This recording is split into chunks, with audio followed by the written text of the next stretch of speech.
Pero quiero empezar con algo que también es poco conocido. Sí es conocido, pero no adecuadamente, creo yo, porque los años transcurren y nuestra historia está tan plagada de tanto heroísmo que es muy difícil recuperar todo. Es muy difícil porque hemos hecho un esfuerzo, me parece loable, de poner nombre y apellido a todos nuestros héroes y mártires. Nombre, apellido, fecha de nacimiento, fecha de caída, circunstancias, familia. Ha habido un esfuerzo enorme, pero todavía insuficiente porque es demasiado, hermano. Uno de esos casos es el de Paigua. Hoy es el aniversario, ayer fue el aniversario de la masacre de Jorgito, así se llama, la matanza de Jorgito.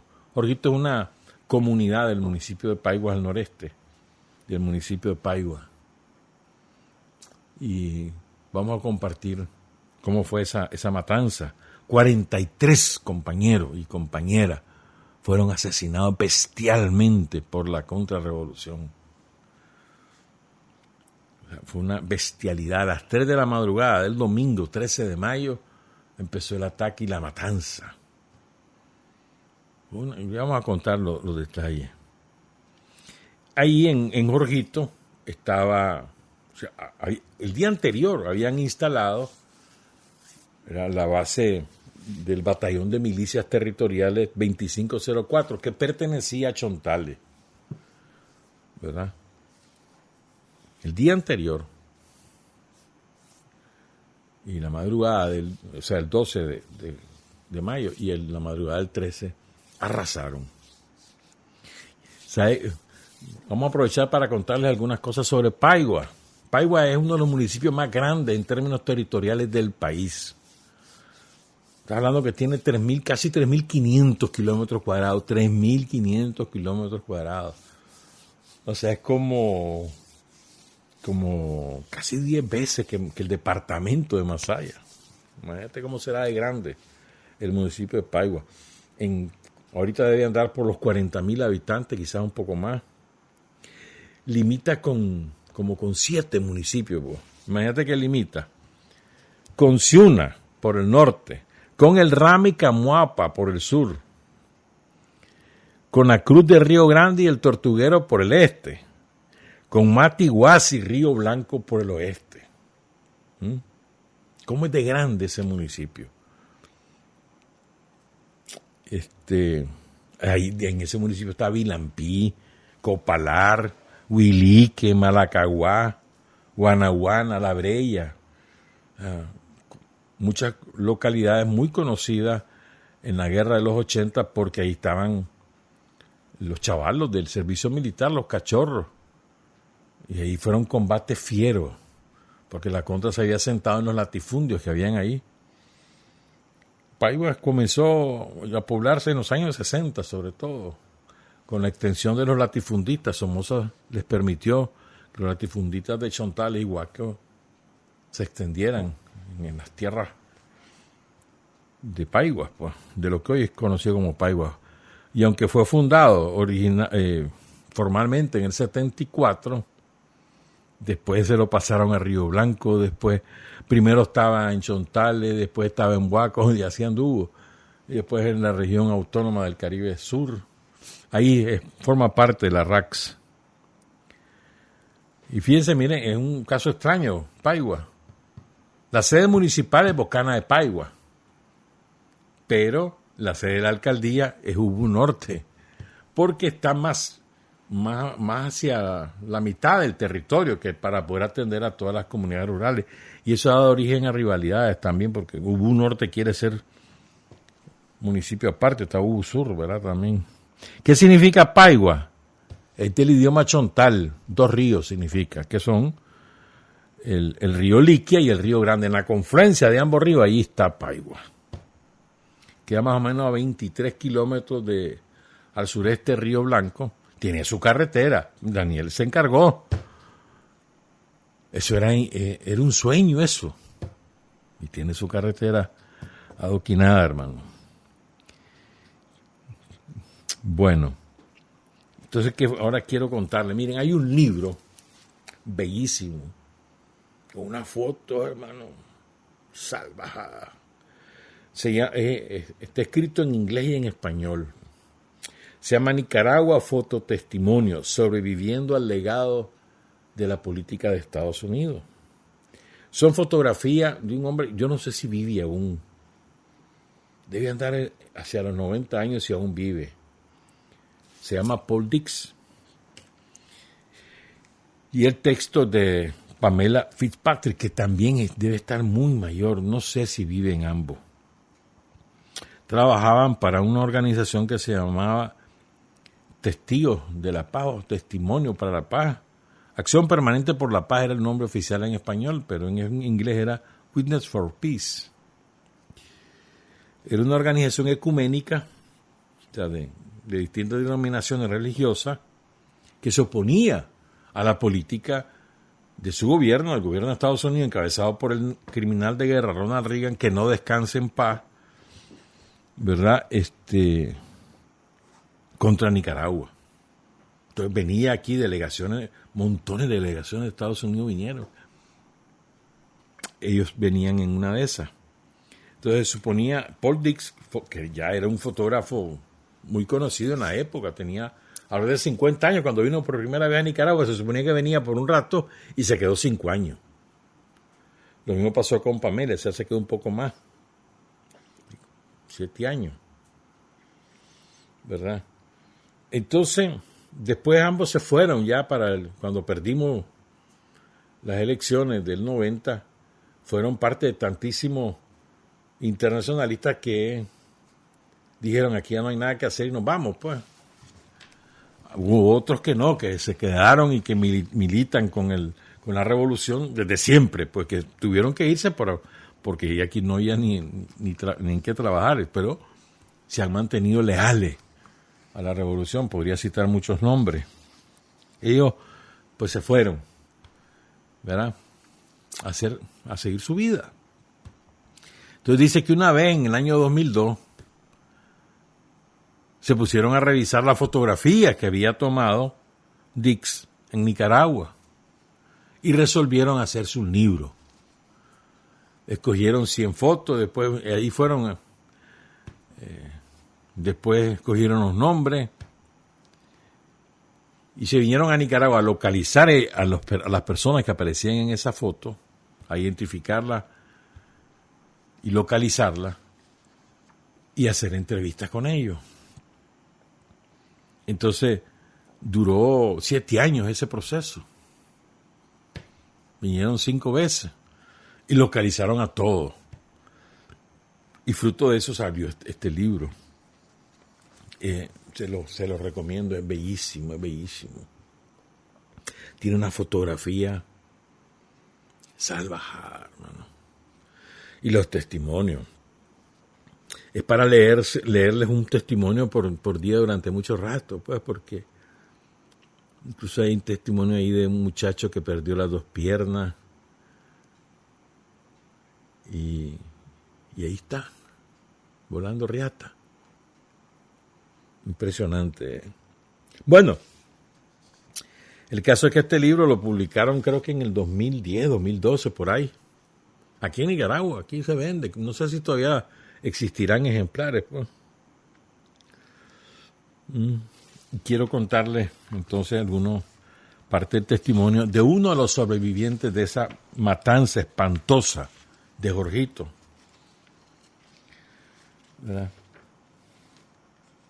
Se llama Félix Pedro Espinales Mendoza, ¿verdad? Ese es Pedro Espinales, es Félix Pedro Espinales. Y esta foto que van a ver, esa foto la tomó Paul Dix cuando vino a Nicaragua a localizarla. Y ahora le vamos a contar el contexto de esa fotografía. Ese era un niño de 11 años cuando la matanza de Jorgito. Uno de los 3 sobrevivientes. 43 campesinos, incluyendo mujeres embarazadas, niños y ancianos, todos miembros de la cooperativa Bernardino Díaz Ochoa, fueron brutalmente masacrados por un grupo contrarrevolucionario. Degollaron a niños dormidos en hamacas. Quemaron las viviendas de los campesinos y las instalaciones de la cooperativa y lanzaron los 43 cuerpos a una zanja. Entre ellos había 3 que sobrevivieron. 46 cuerpos, entre ellos había 3 que sobrevivieron. Félix Pedro Espinales Mendoza, quien tenía 11 años, un hermano menor de Félix Pedro y una bebé de pocos meses. Y cuenta Félix Pedro, y ahí yo y el hermano mío nos pasamos por encima de los muertos, toqué manos, toqué partes desbaratadas, toqué todo. Y solo yo y un hermano mío y una niñita tiernita sobrevivimos a ese ataque. Entre los cadáveres estaba el de su padre, Pedro Espinales Flores. El profundo y cándido testimonio de Félix Pedro, el 10 de marzo de 2005, la foto que él no es Félix Pedro, la foto que les pusimos de Félix Pedro es de 2005, ¿ya? Retrata claramente la angustia y la lucha cotidiana de un sobreviviente traumatizado por la guerra. La masacre en la comarca de Jorgito es revivida cada día por Félix Pedro. Tenía 11 años cuando el 13 de mayo presenció la brutal matanza y mutilación de su padre, así como la de 42 personas más, incluyendo a mujeres y niños. En el instante en que él compartía los recuerdos fatídicos de esa noche, o de esa fatídica noche, se hicieron tan reales esos recuerdos que él se deslizaba del pasado al presente, pasaba del pasado al presente en la entrevista, saliendo sus palabras de un sitio atormentado y profundo de su psicología. Debido a su total carencia de recursos económicos, imagínense ustedes, en los años 90 y 2000, que jamás tuvo apoyo psicológico. Y te imaginas el tormento que ese hombre ha sentido toda su vida, ¿no? Y a veces se refugiaba en el alcohol, pues lo lógico. Lo lógico. Y el caso es pues que quiero presentarles este dibujo. Hay un dibujo de un niño ahí. Miren este dibujo.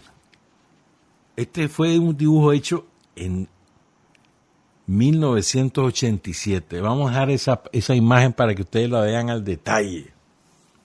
¿Saben quién hizo ese dibujo? Félix Pedro, cuando tenía 15 años, que fue cuando se conoce con Dix. Entonces, para contarle a él qué es lo que él recordaba de lo que había vivido, le hace este dibujo. Las letras no son de Félix Pedro, son de alguien que era mayor en ese momento, pues que le fue poniendo lo que el chavalito le decía. Pero, o sea, ese es un dibujo excepcional. O sea, es el retrato de una matanza, o la ubicación de todos los mercenarios, dónde estaban, la ubicación de los campesinos asesinados, las huellas de sangre, el niño que fue degollado en la hamaca, un bebé, la mujer embarazada, asesinada por los contras.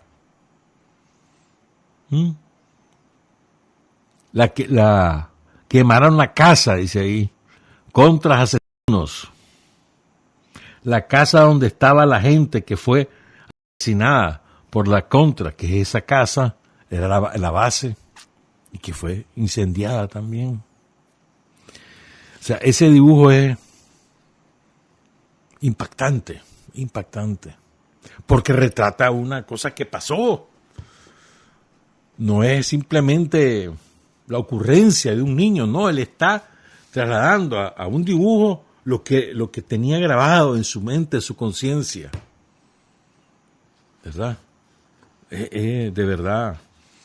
Entonces, después de ese dibujo, hay una foto. O sea, él termina de dar su testimonio, le entrega el dibujo. Ese dibujo está en el Museo de los Héroes de la Revolución de la comunidad de Jorgito. Pero después hay una foto donde va alejándose. Esa foto es de Dix, de ese día. Va con su fusil. Miren qué foto más maravillosa. Ese es él. Ese es ese chavalito. El que presentamos antes. Ya adulto. Es él. O sea, sobrevivió a la matanza y continuó defendiendo su tierra, su vida, con su fusil. ¿Verdad? Y si esa era Paigua arrasada, miren cómo está arrasada la vegetación. ¿Verdad? Es importante, estas cosas son importantes. ¿Verdad? Repito su nombre, Félix Pedro Espinales Mendoza, sobreviviente de la matanza, ese compañero. Hay un testimonio aquí de Paul Dix. Imagínate, Paul Dix tenía 76 años en 2012, eso hace 13 años, o sea, 89. Si él aún vive, tiene 89 años, el fotógrafo. Entonces él anduvo en Jalapa, Río San Juan, Chontales, y él quedó conmocionado por todo lo que observó. Dice, viví al menos una docena de enfrentamientos, pero tuve la suerte de salir vivo. Los verdaderos héroes de la guerra fueron los campesinos. Nosotros, los internacionalistas, solo éramos testigos, pero ellos tenían que vivir con miedo a la contra las 24 horas del día.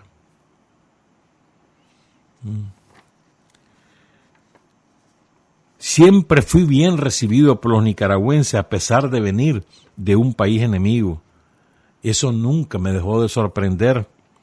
Los nicaragüenses siempre me aceptaron y confiaron plenamente en que yo estaba aquí para dar testimonio, para ser testigo e informar de la realidad mientras luchaba junto al pueblo.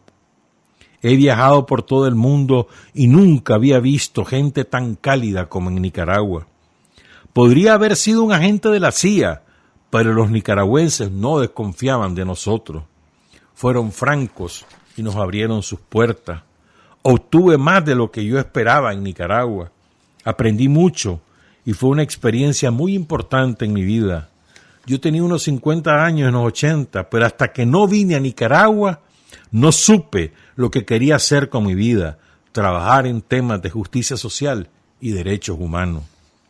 Lo que más aprendí de los nicaragüenses es que a pesar de la pobreza y el dolor que han experimentado, siempre tienen fe y esperanza en el mañana. Su alegría y optimismo eran contagiosos. La sociedad estadounidense es una sociedad competitiva en la que todos queremos ser ganadores. En Nicaragua aprendí a vivir el momento y a disfrutar del proceso de alcanzar un objetivo y a ser humilde ante la derrota. La derrota de 1990 me dejó en shock. Era difícil de creer. Lo primero que pensé fue en los reasentamientos de todos aquellos miles de refugiados de guerra. ¿Qué sería de ellos ahora que los sandinistas habían perdido? Eso me angustiaba mucho.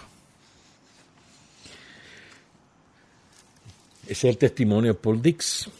Es impresionante, ¿no? O sea, cómo el pueblo nicaragüense ayuda a cambiar a la gente, ¿no? Y esto es verdad, todo lo que él cuenta, es que el Nique es así. Por eso tenemos la fama de hospitalario, ¿no? Y a veces también de ingenuo.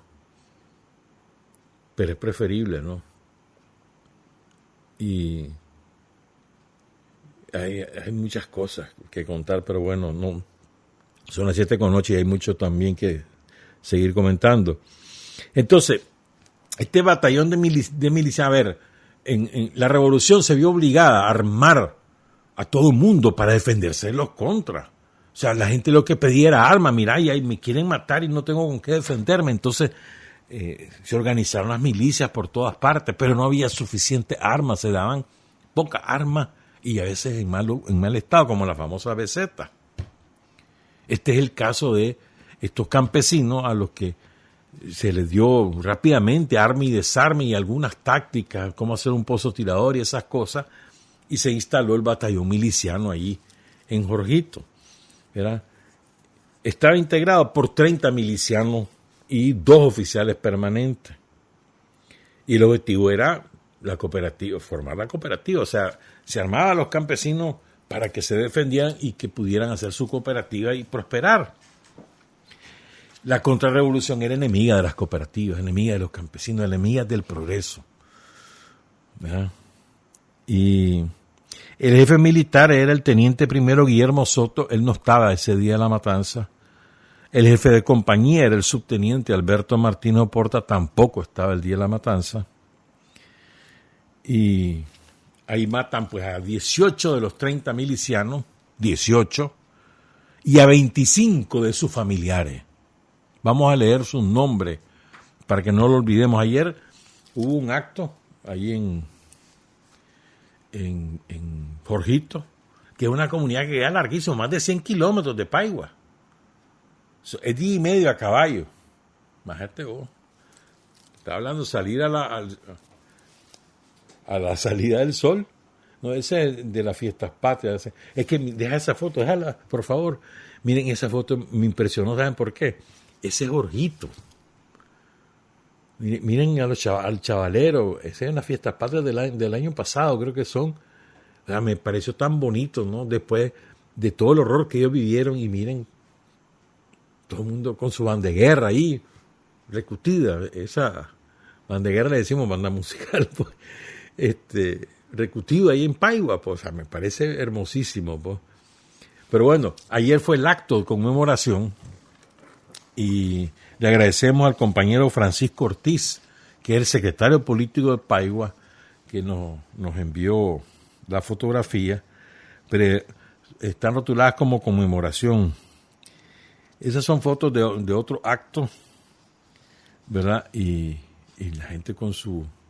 Cuando les entregaron el sitio donde iban a hacer el mausoleo, el memorial, ¿verdad? Y entonces los propios campesinos se encargaron de hacerlo. Esa es la foto de la foto de ayer, ¿verdad? De ese acto en el propio sitio donde ocurrió la matanza. Y entonces quiero leerle los nombres de los compañeros y de las compañeras asesinadas, masacradas por la contrarrevolución. Magdaleno Antonio Suárez Rivas, Antonio Suárez Sánchez, Justo Suárez Rivera. Esa es la lista, ¿ve? Y lo estamos leyendo en el orden que ahí aparecen. A la izquierda están los milicianos, a la derecha sus familias. Y hay una que está solamente los nombres para que lo puedan seguir. Entonces, los 18 milicianos fueron Magdaleno Antonio Suárez Rivas, Antonio Suárez Sánchez, Justo Suárez Rivera, Ricardo Suárez Rivera, Marcos Antonio Suárez Rivera, 3 hermanos, Teodoro Méndez Suárez, Margarito Suárez Campuzano, un esposo y los hijos fueron asesinados, la esposa y los hijos fueron asesinados, Antonio Aguilar Solano, Juan Girón, Pedro Girón, Gregorio Zamorán, Pedro Espinales Flores, que era el jefe político del batallón. Es la foto de la foto viejísima que ahí hemos puesto. Rosalío Miranda Somarriba, Martín Lescano, Nieve Lescano, Pedro Zamorán, Leopoldo Pérez Valle y Cristian Aguilar Solano. Esos son los 18 milicianos asesinados por la contra. Y ahora vamos a leer los nombres de los 25 familiares que están en la columna de la derecha, los que están viendo el video. María Aurelia Cruz Gómez, Nilo Suárez Rivera, Ana Julia Suárez Rivera, Genaro López Suárez, Esteban López Cruz, Aurora López Cruz, Eladio Suárez Cruz, Gabriel Francisco Suárez Cruz, Francisco Suárez Cruz, Roger Suárez Cruz, Pedro Pablo Suárez Cruz, Rosa María Suárez Cruz. Todos los hermanos. Estamos hablando de 1, 2, 3, 4, 5, 6, 7 hermanos Suárez Cruz asesinados. Bartolo Suárez, Virgilio Suárez, Magdaleno Suárez, José Méndez Suárez, Dolores Méndez Cruz, Antonio Méndez Cruz, Casimira López Gómez, María Félix López Gómez, Denis Rodríguez, Silveria Ojeda, Damián Suárez Ojeda, José Pérez y Anastasio Lescano González. Los familiares de los milicianos asesinados el 13 de mayo de 1984, domingo, en la madrugada.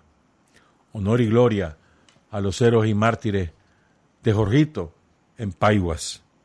Vamos a hacer una pausa. Y muchas gracias, repito, a Francisco Ortiz, secretario político del Frente Sandinista en Paiguas.